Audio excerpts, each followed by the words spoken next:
Hello, kids. Welcome back to our fun learning channel.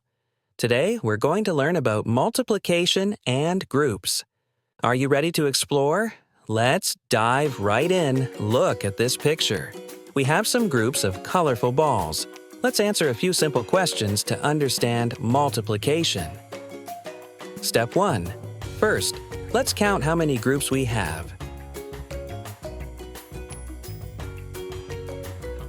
That's right, we have 5 groups. So the answer to how many groups are there is 5, step 2. Now, let's count how many balls are there in each group. Look closely at one group. There are 2 balls in each group. So the answer to how many are there in each group is 2, step 3. Now let's find the total number of balls.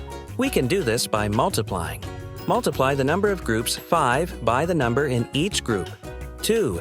So 5 times 2 equals 10. That means there are 10 balls in total. Multiplication helps us find the total easily by grouping. Isn't that awesome? Great job, kids. You've learned how to use multiplication with groups. Now it's your turn to practice. Count and multiply your own groups of toys, books, or anything you like.